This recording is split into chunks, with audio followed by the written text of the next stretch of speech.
I was thinking about we would do life skills. And in this life skills, I would just talk about different things on how you handle situations. And the biggest one that I came up, well, one the biggest one, but one that I came up with is how to say no. Do you know how to say no? And I mean how to say no in the proper way. Not necessarily proper, maybe that wasn't the right term, but just how to say no gracefully. I know that sometimes you can be overwhelmed and people can ask you, your mom can ask you to do things, or your dad, or your siblings and stuff. And sometimes your plate is so full and you just can't do it, but you just don't know how to tell them no. I remember years ago was a young lady that I worshiped with. And I remember she had a mother, and her mother was a lot older than I was at that time. And I remember she was saying, like, mom would call me and she would say, like, she need to go to the grocery store, and she need to go get her hair done. And let's say she needed to go pick up a pair of shoes. And mom would have these lists of these things that she would want to do. And she said, finally it would hurt me so bad because I would say, mom, I can't do it. I can't do it. And so finally she said, you know what I learned? I learned to just tell her what I could do. Like I would say, mom, I can't take you to go get the shoes. And I can't take you to your doctor's appointment. But I can take you to the grocery store. Can you be ready in an hour? And I can take you there. Sometimes you just need to tell a person what you can do. And not necessarily, I can't do that. And I can't. And if you can't do it, you just can't do it. So sometimes just learn how to say what you can do. I can take you to the grocery store, but I can't take you to your doctor's appointment on tomorrow. And I can't take you, to go shopping for shoes, not this week. It's just how you want to say no. Sometimes it can be so challenging. I've learned over the years in my life that I don't say yes unless I really mean it, because I've learned in my life that giving people a yes, and if it doesn't come from the heart, it means nothing anyway. Because I don't want to do anything begrudgingly, or hate that I said it, or hate that I committed to it, you know. So a lot of times I'll say, hey, if somebody asks me to do something, I'll say, let me think on it. Sometimes I've learned to don't be so quick to say, yeah, I can do it. Yeah. And then you walk away and like, oh God, why did I commit to that? I've done that.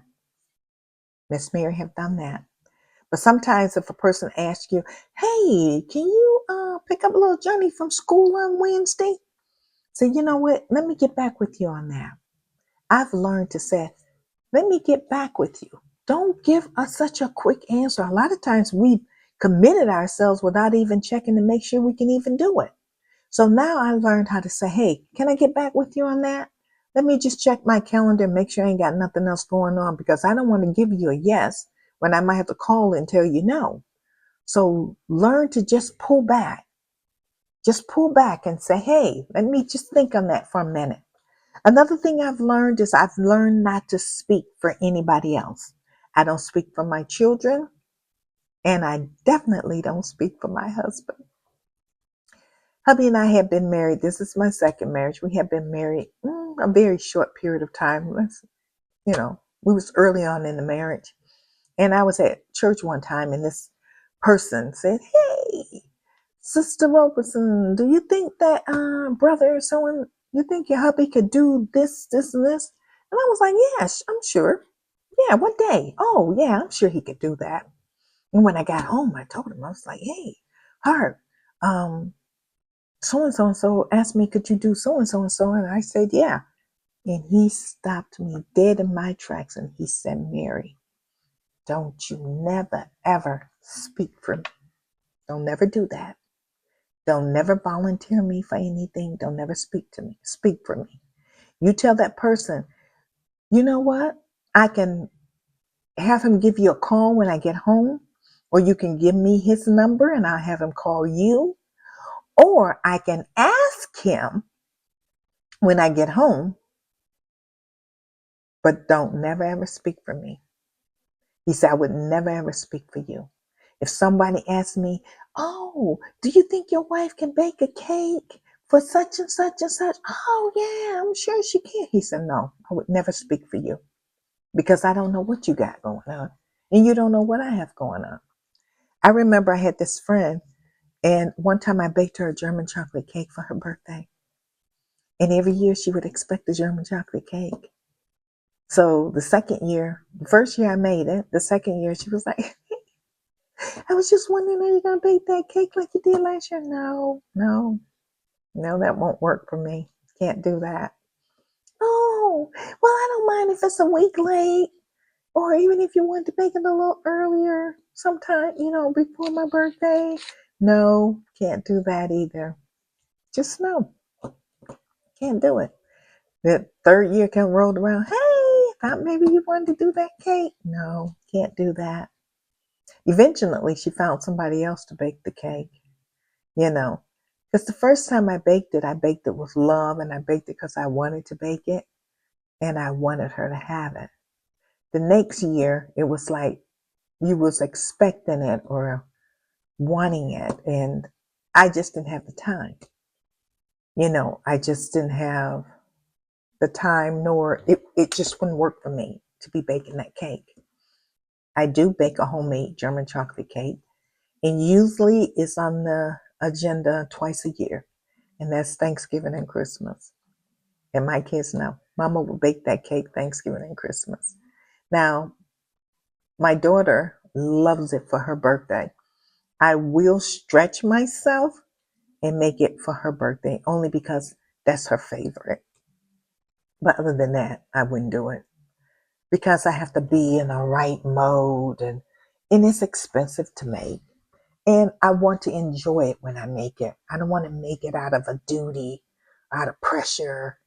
I want to do it because I want to do it. And I want that cake to be filled with so much love that it just oozes out of the frosting. You know what I mean? So I only do it when I want to. I don't do it because people offer me money. I've had people come and say, hey, how much would you charge me to bake that cake? I'll pay you. No, you can't pay me enough for that because you can't pay me to get in the right frame of mind to do it and to have that energy and to have that love oozing out of it. You can't pay for that. So, anyway, just learning how to say no. Don't speak for anybody else. Don't speak for your husband, your children. Only speak for you and only speak the truth. If you can't do it, just say you can't do it. Don't feel bad about it. Now, there comes a time when I say learning how to say no, is if there's an emergency. I feel like sometimes when there's an emergency, there's no room for you to say no. Like let's say if I found out that my neighbor got rushed to the hospital and she needed me to go over and feed the dog. Let's just say for an example. There's no room to say no to that. That's an emergency. That's something that has to be taken care of. That's something out of her control. Let's say a mom is running late. One time this happened to me. I went on a field trip with one of my kids and the bus broke down. So I ended up being late getting home. And I had to call my neighbor and ask her, can she make sure that the other kids get in the house safely? That's not one that you want to just say, I can't do it. No. When there's emergencies, we have to step up and we have to stretch ourselves. So know when you have to stretch yourself and when you don't. Let me say it like that too. Just knowing when you have to stretch yourself, even if you didn't really want to do it, or it's a inconvenience for you, but that person needs you at that time. And then knowing when you're not really needed, but there is room to say no. Just say no, I can't do it. As much as I would love to help you, it just won't work for me. That won't work for me, you know? So like I make body butter and I've given it to friends and people that I love and wanted to share it with. But even that, whatever I do, I just do it with love. Miss Mary just like to do things when she's enjoying it.